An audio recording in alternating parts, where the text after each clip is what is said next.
Hey, Jehovah's Witnesses, ex-Jehovah's Witnesses, people who are studying, thanks very much. I was doing my videos recently and I came across a brilliant one, discussion on marriage. Something that I hadn't made a video about, which is very surprising. I've made a ton. And I wanted to talk about marriage really, really briefly for Jehovah's Witnesses. It came up because I had been mentioning it in one of my videos regarding how it's really annoying the way that you're supposed to court people in the Jehovah's Witnesses. And so I thought I would expand on it a little bit more and you can make yourself comfy and tell you a little bit about what it's like to be married as a Jehovah's Witness. Now, I was never married as a Jehovah's Witness, but I can tell you quite a lot about it anyway because they tell you quite a lot about it. The Jehovah's Witnesses have a policy that says that you should only marry another Jehovah's Witness, right? You can't marry a worldly person. You're not allowed, all right? So get that out of your head. If you do marry a worldly person, it's going to be very frowned on and you're going to have to convert them, okay? Now, that means they're going to have to start going to the meetings, they're going to have to start studying, they're going to have to go out in service, and they're going to have to get baptized. If all those things happen, then you can get married, but probably not in the Kingdom Hall still because you were naughty, all right? Now, how do the Jehovah's Witnesses view marriage? Because that's really important to see what they think about the whole thing. I'm going to open a book here and I'm going to show you a cartoon. This is an old cartoon from the Jehovah's Witnesses in the 1930s. I'm going to bring it up to you. And this is their view on marriage, that I'm falling in lust with someone. Basically, they mock the whole idea of marriage, they mock love, romantic love entirely, and to tell you that it's a complete waste of your time. In fact, they said in one of their older magazines, so stripped of all its glamour, what do we find instead of love? We find desire. In many cases, so strong as to be properly termed lust. God's consecrated people do well to refrain from marriage unless they find themselves continually tormented with desire for sexual intercourse, in which case they should marry. Oh, now, here's the point, right? A marriage is about love. Especially, I've got a 7-year-old and a 5-year-old. If I was staying married for sexual intercourse, I would not be married, quite frankly, because you don't have the time, all right? You just fall asleep when you get in bed. Jehovah's Witness view on marriage is so entirely warped that they believe that there's no point in it, for starters, that the end of the world's coming. Their leadership back in the old days, less so nowadays, had it completely drunk the Kool-Aid, and they were convinced that the end of the world was coming. So what was the point? Furthermore, their leadership is always men, always older men, and quite often elderly virgins. All right, that's why they treat women so disrespectfully in the first place. Do you get married in the first place? This is the number one point. The answer, if you're Jehovah's Witness, is no. Okay? If you can't control yourself, then perhaps. So, you've got to the stage where you can't control yourself. Most Jehovah's Witnesses, to be honest, they look on that with a pinch of salt, even today. And if you get married, it's still a cause for celebration, whereas that would indicate that you should be very sad about it. So how does your marriage go? Well, let's find yourself a partner, shall we? Well, that partner has to be a dedicated Jehovah's Witness, right? So let's take out now 6.999 billion people out of the world and left with the 8 million Jehovah's Witnesses, okay? In fact, 6 million of them are women. So if you're a man, you've got a good thing. If you're a woman, you're in trouble. Women tend to be the ones who suffer most from this. Why? Because people like me have left. The good guys have gone. All right, you're left with all the dregs. Sorry, ladies. No, you've got a very limited choice in the first place. And I admit that choosing me is probably not your first choice. You might want something taller with more hair, a nicer voice maybe. And you're shit out of luck. Sorry, girls. So what do? You have to pick someone as well as that who's grasping for spiritual things. Okay? So not only do you have to have a very limited choice of men, but you can only have the men that they want you to have. So that has to be a man who's going to be a ministerial servant or an elder, right? He has his pick of the ladies. That man's a stud. But in reality, he's probably a bit of a loser, okay? I had a sister in my hall, lovely young girl. She was called, what was her name? Oh, Gibson. Carolyn Gibson. Now, I went to a Jehovah's Witness funeral about 4 years ago. Didn't go in, but I knew the lady and I wanted to show my respects, so I stood outside the Kingdom Hall, and she came rocking up with her new husband. Now, bear in mind, Carolyn wasn't anything particularly stunning of a girl, but she was very tall. She was very thin. She never wore makeup. If she had, I think she'd been very attractive. And she's probably about 6 years younger than me. So, she was very attractive, young. Had everything going for her. That's what I'm trying to say. And she was carrying her husband with her, right? Her husband looked like an elderly man. And the reason for that was because he was an elderly man.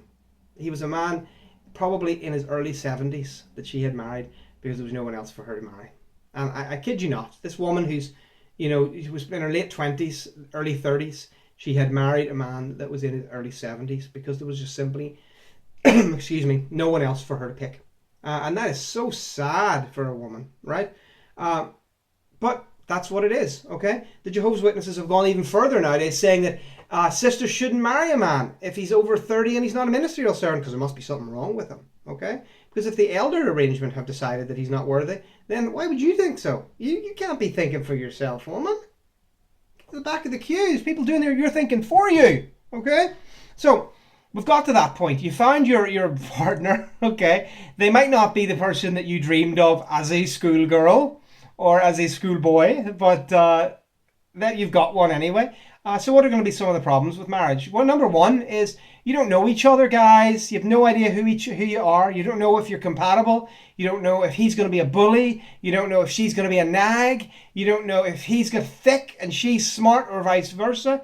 You don't know if you're sexually compatible, but you're not allowed to do anything beforehand, okay? And that's actually quite an important point, right? You don't know if he's a real gung-ho Jehovah's Witness. You hope he is, because apparently you have to get one, and vice versa her, okay? Hopefully that they're not, and you can both discover the truth about the truth together at the same time and make your escape. But a lot of people don't do that, and ultimately it destroys marriages just so badly. This one going out. This one's going out to the sisters. Sisters, if you marry a man and he beats you, what do? Well, if you're my sister and somebody beats you, I'm going to kick his ass for you. Okay? That's what I'm going to do. Now, if you're a Jehovah's Witness sister, what you're going to do is you're going to read Bible more. You're going to pray about it to Jehovah. You're going to hope he treats you better. Hope springs eternal, ladies, okay? Because you're going to try, without words, to prove that you're a better wife and you don't deserve this beating. He's just going to carry on doing what he's doing, okay? Because that's the Jehovah's Witness advice. I shit you not, okay? We all remember this old song. God's arrangement, by him it was designed. It forms a bond's lines here. Union brings blessings to mankind. Oh, getting squeamish listening to that bull. Right, you can't go down the aisle listening to Fleur de Lis or whatever it is you want to listen to. That's your music, guys. Marriage is God's arrangement. That's your song. Good for you. Well done. And the lines are not terrible. I mean, marriage is God's arrangement. I remember one line, cords of 3 strands are stronger than those of only 2. When God is in a marriage, then problems will be few. Well, first of all, that's bullshit, right? Because anybody who's married will know that your problems will come thick and fast, regardless of who is in your marriage, okay? It's true, right? I'm married 10 years now. Love it to bits. We have had every bad thing happen that I can think of. My wife getting cancer, losing our first child, so many horrible things, business failures, the economy crashing. Still not great now, our life, but our marriage is great, right? But the idea that your problems will be few is just a damn lie. The cords of 3 strands are stronger is them saying that, well, you need to have God in your marriage. We don't have God in our marriage. That makes no odds to us. Makes no difference whatsoever. And I can tell you that because when we first got married, I spent the night before my marriage at church praying about it because I wanted to be a good husband. And I think my wife was partying. Bad girl. But anyway, I can tell you now that I don't have any religion per se, that it makes no odds whatsoever to my marriage, okay? In fact, I feel better now in many ways because I don't feel that I have to live up to stereotypes of what a man should be in the household and how I'm in charge and I'm the spiritual head of the house and you must do as I say. I feel much better about that. So that's a good thing on its own about not being a religious family. The Jehovah's Witnesses, of course, they screw it up they go one further because they say when God is in a marriage. But what do they mean when God is in a marriage? Do they mean the couple get together, they study the Bible together and they make out their decisions and that's it? No. What they mean is when the Jehovah's Witnesses, the Watchtower Bible and Tract Society is in a marriage. Okay? And how do I know they mean this? I know this because if I'm a married Jehovah's Witness and my wife's over here and I'm making these videos, she can leave me because the society tell her to. Okay? Because I'm an apostate. Right? She can't divorce me yet, but she can leave me. She can take my kids and she can make my life a living hell. Okay? And because I'm a shunned apostate and she can shun me. Imagine that, shunning your own husband. But so that's the point, guys. Jehovah's Witness marriages. When you meet Jehovah's Witnesses, they will tell you that they are the happiest people on earth, right? In fact, I read one time that Jehovah's Witness elders saying, "All these people going to doctors with mental health issues, we're the happiest people on earth." That's just crazy. Yeah, I've done ones on mental health before, but it's severely problematic. The Jehovah's Witnesses don't have happy marriages. They don't. They tend to have marriages that stick together, right? Is that good or is that bad? It's not good if your husband's beating the shit out of you constantly. It's not good if your wife's a nagging harpy and you just want to get out. It's not good if your wife is beating you either, because that's not reason to divorce her either. The marriages are not good. Some marriages get through it, but it doesn't help them. Okay, if you're a person who's considering getting married into the Jehovah's Witnesses, I urge you not to. If you're a person who's studying with the Jehovah's Witness, don't do it. Do not do it. Right? If you're studying solely to get married to a Jehovah's Witness, I've made umpteen videos which will tell you exactly what life is like as a witness. Run for the hills, guys. All right. You may love the person, but if they love you, they'll accept that you're not going to be a Jehovah's Witness, because there's plenty of married, non-married relationship or Jehovah's Witness and non-believer relationships in the Kingdom Hall. They do exist, right? And they'll tolerate you too if you must get married to a Jehovah's Witness. Guys, it's a horrible experience. The Jehovah's Witnesses are, as I said, wrong on so many counts. But the way they destroy relationships, the way they bend relationships and make them servile to themselves, to their own organization, is really what's most sickening about them. And I hope you've enjoyed this. I hope you've got some information out of it. And I urge you to look into it further. Thank you very much. Have an awesome day. Take care.